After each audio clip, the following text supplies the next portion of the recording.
Hello दोस्तों, मैं Deepak Kumar elements institute में आपका स्वागत करता हूं। आज हम लोग साइंस में फिजिक्स का एक छोटा सा टॉपिक कवर करेंगे जो लाइट है। लाइट के बारे में अगर मैं आप लोगों से बात करूं तो लाइट किसी भी वस्तु को देखने में हमें सहायता प्रदान करता है। अगर इस पिक्चर में जो मैं शो कर रखा हूं ये क्या है कि सूर्य से आती हुई किरणें जब एक फूल जो वस्तु है उस पे पड़ती है, उसका रिफ्लेक्शन मेरे आंखों पे आता है और मैं उस फूल को देख पाता हूँ। ये किसके कारण होता है? तो लाइट के कारण होता है। अब कोई वस्तु लाल दिखाई देती है, कोई वस्तु हरी दिखाई देती है। वो हमारा जो होता है उसका रीजन ये होता है कि जब कोई वस्तु पे वाइट लाइट पड़ती है और वहाँ से अगर रेड कलर का रिफ्लेक्शन मेरे आंखों तक पहुँचता है तो वो वस्तु हमें रेड दिखाई देती है, और जिसका रिफ्लेक्शन ग्रीन कलर का होता है और मेरे आंखों पे पड़ती है वो ग्रीन कलर दिखाई देता है। आगे लाइट के बारे में कुछ फैक्ट बताऊं तो लाइट एक एनर्जी का फॉर्म है जो हमें चीज़ों को देखने में सहायता प्रदान करती है। उसके बाद लाइट इलेक्ट्रोमैग्नेटिक रेडिएशन के फॉर्म में होता है। ये हमारे साइंटिस्ट जेम्स क्लर्क मैक्सवेल ने बताया था। Light is transverse wave. Light जो होता है ट्रांसवर्स वेव होता है। Wavelength of light 3900 angstrom to 7800 angstrom के बीच होता है। अब नेचर ऑफ लाइट के बारे में अगर बात करें तो डुअल नेचर होता है लाइट का। एक पार्टिकल नेचर होता है, एक वेव नेचर होता है। पार्टिकल नेचर जो लाइट का होता है उसमें लाइट ट्रेवल जो करती है फोटॉन्स के रूप में करती है, और वेव नेचर जो लाइट का होता है उसमें लाइट जो होता है इलेक्ट्रोमैग्नेटिक वेव के फॉर्म में ट्रेवल करती है एक स्थान से दूसरे स्थान। अगर इस इमेज में आप देखेंगे जब पार्टिकल्स के फॉर्म में लाइट ट्रेवल करती है तो अगर हम उसके बीच एक बैरियर लगाते हैं तो बैरियर के कारण जो शैडो बनता है उसका बैरियर के कारण जो शैडो बनता है वो स्ट्रेट होता है, जबकि वेव में बैरियर लगाने पे जो शैडो बनता है वो स्ट्रेट नहीं होता है, बेंड टाइप का होता है।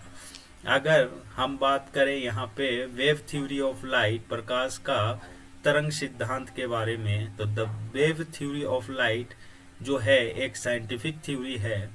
इसमें डिस्क्राइब किया जाता है कि लाइट का जो प्रोपोगेशन होता है स्पेस में वो इलेक्ट्रोमैग्नेटिक वेव के जैसा होता है। द थ्योरी जो प्रपोज्ड किया गया था वो क्रिश्चियन हुइगेन्स के द्वारा किया गया था। अब ये 17th सेंचुरी में दिए थे और जेम्स क्लर्क ने इसे रिफाइन किया था 19th सेंचुरी में। यहाँ पे मैं आप लोगों को एक बात बता दूं कि पार्टिकल नेचर का लाइट होता है ये आइजैक न्यूटन ने कहा था, और वेव नेचर का लाइट होता है ये आपका क्रिश्चियन ह्यूगेंस ने कहा था। उसके बाद टाइप्स ऑफ वेव जो होता है वो दो प्रकार के होते हैं प्रोपोगेशन के हिसाब से। तो एक जो होता है ट्रांसवर्स वेव होता है, दूसरा जो होता है लॉन्गिट्यूडनल वेव होता है। ट्रांसवर्स वेव में वेव के डायरेक्शन के वेव जिस डायरेक्शन में फ्लो होता है उसके परपेंडिकुलर डायरेक्शन में पार्टिकल का मोशन होता है, और लॉन्गिट्यूडनल वेव में क्या होता है जिस डायरेक्शन में वेव का फ्लो होता है उसी डायरेक्शन में पार्टिकल का मोशन भी होता है। अगर बात करें ट्रांसवर्स वेव का एग्जांपल तो सबसे बढ़िया एग्जांपल ट्रांसवर्स वेव का है जो हम अभी पढ़ रहे हैं लाइट। और लॉन्गिट्यूडनल वेव का अगर एग्जांपल हम लोग देखें तो उसमें क्या है, साउंड है। अगर हम लोग बात करें प्रॉपर्टीज ऑफ लाइट के बारे में तो हम लोग डिफरेंट प्रॉपर्टीज देखेंगे। उससे पहले कुछ रोचक बातें लाइट के बारे में हम लोग जान लेते हैं। जैसे स्पीड ऑफ लाइट जो होता है मैक्सिमम होता है वैक्यूम में। वेवलेंथ जो लाइट का होता है वो शॉर्ट होता है, जिसके कारण वो स्ट्रेट दिशा में चलता है, मतलब सीधी दिशा में गमन करती है। कलर जो लाइट का होता है वो डिपेंड करता है उसके वेवलेंथ पे। अब स्पीड ऑफ लाइट अगर एयर में बात करें तो 3 × 10⁸ मीटर पर सेकेंड होता है। और सनलाइट से धरती तक आने में, सनलाइट को धरती तक आने में यानी अर्थ तक आने में जो टाइम लगता है अप्रोक्सीमेटली 8 मिनट लगता है। स्पीड ऑफ लाइट जो डिपेंड करता है वो रिफ्रैक्टिव इंडेक्स के मीडियम पे करता है। अगर ये टेबल के माध्यम से हम समझे तो इस टेबल में आप देखोगे 5 आपके मीडियम हैं और उसके रिस्पेक्टिव में रिफ्रैक्टिव इंडेक्स भी है। अगर स्पीड ऑफ लाइट के बारे में बात करें तो रिफ्रैक्टिव इंडेक्स जितना जिस मीडियम का कम होगा उतना ही स्पीड ऑफ लाइट ज़्यादा होगा। सबसे कम रिफ्रैक्टिव इंडेक्स एक होता है जो एयर का होता है और उसमें स्पीड ऑफ लाइट जो होता है 3 × 10⁸ होता है।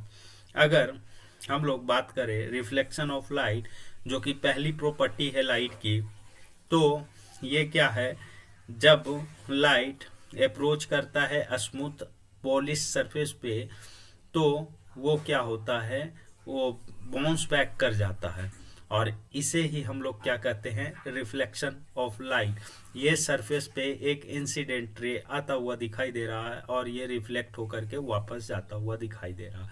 दोनों आता हुआ इंसिडेंट रे और नॉर्मल रे के बीच एंगल आई बनता है और नॉर्मल और रिफ्लेक्टेड रे के बीच एंगल आर बनता है।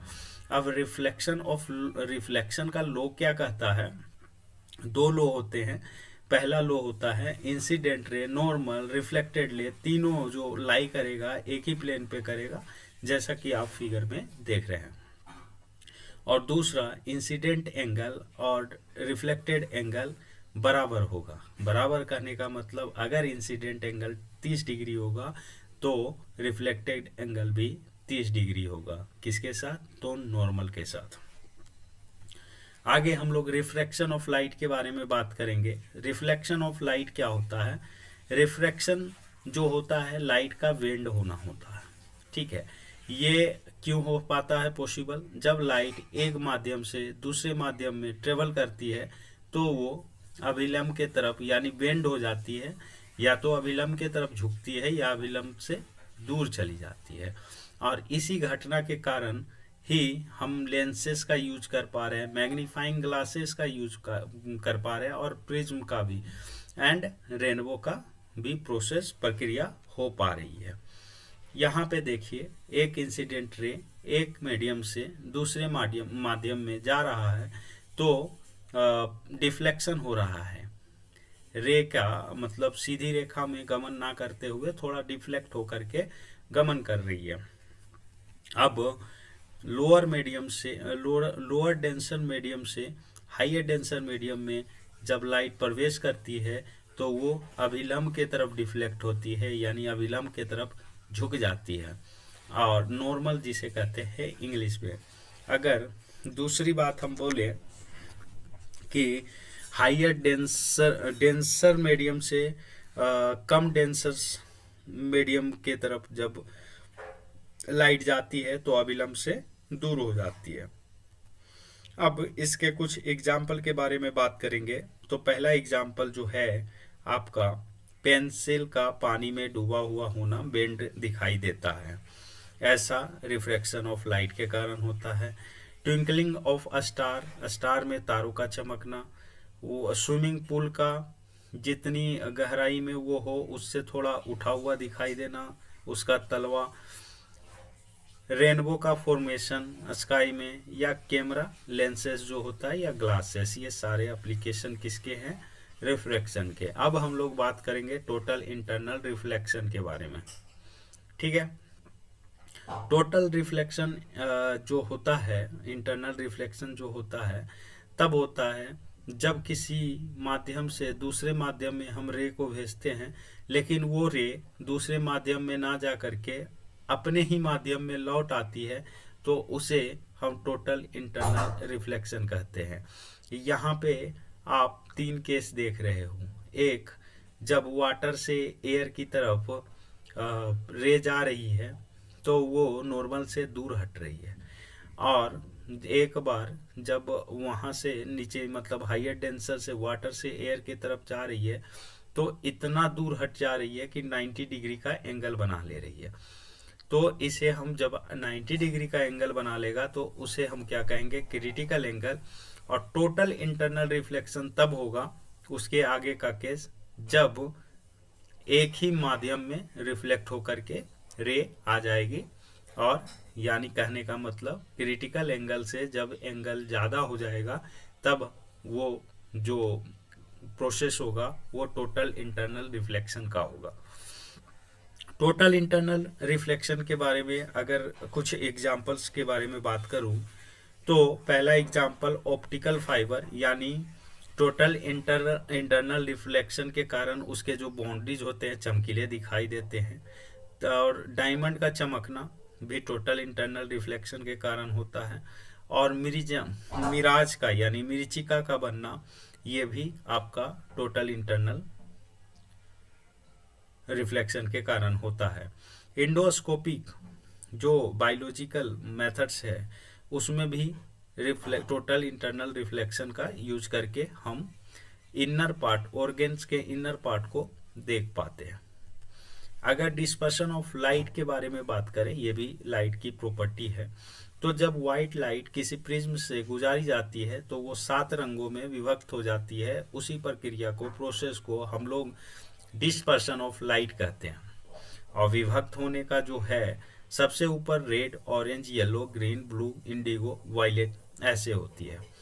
अब यहाँ पे अगर याद रखना है कि कौन कब और कितना डिस्पर्शन होता है तो एक विव करके शॉर्ट फॉर्म होता है जो कि सबसे ज़्यादा डिस्पर्स से लेकर के छोटा डिस्पर्शन के तरफ इंडिकेट करता है। जैसे वायलेट सबसे ज़्यादा डिस्पर्शन होता है, इंडिगो में उससे कम, ब्लू में उससे कम, ग्रीन में उससे कम, येलो में उससे कम, ऑरेंज में उससे कम और रेड में सबसे कम।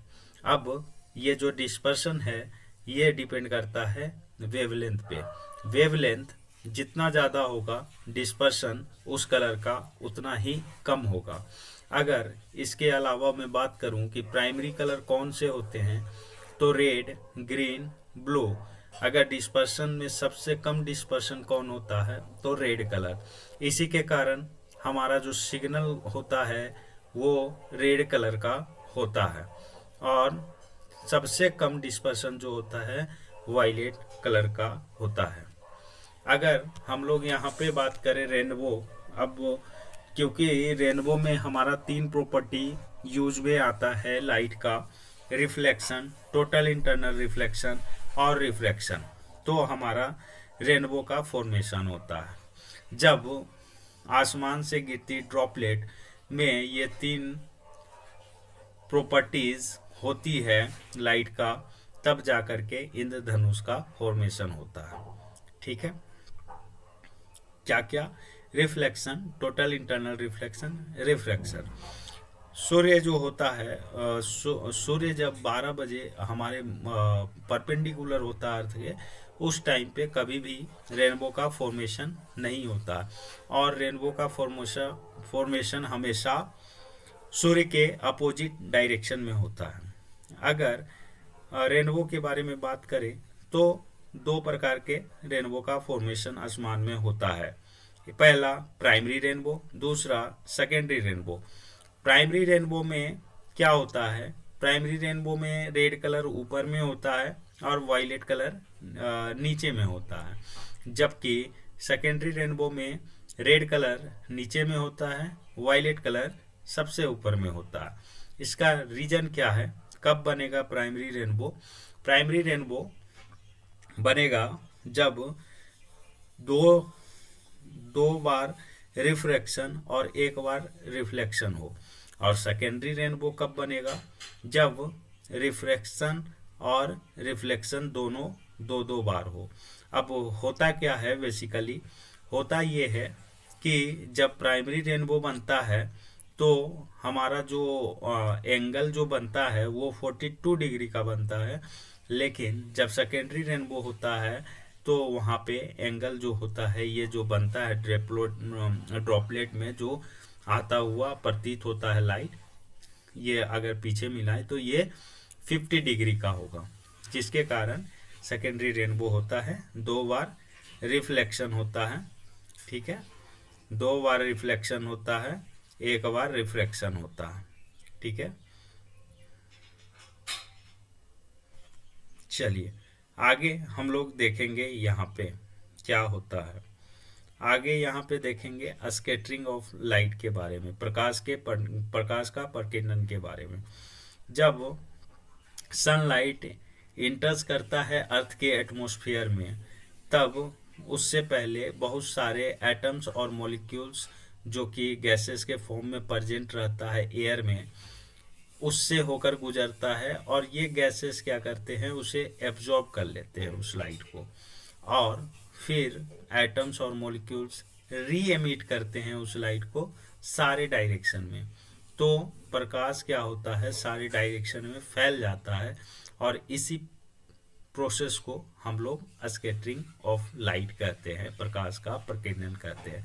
जैसा कि इस पिक्चर में आप देख रहे होंगे, सोर्स है लाइट का, वहाँ से लाइट निकल रही है, बहुत सारे पार्टिकल्स हैं, पार्टिकल एब्जॉर्ब किए, और पार्टिकल एब्जॉर्ब करने के बाद, पार्टिकल लाइट को एब्जॉर्ब करने के बाद अलग अलग दिशा में लाइट को फैला दे रही है। इसी प्रक्रिया को स्कैटरिंग ऑफ लाइट कहते हैं।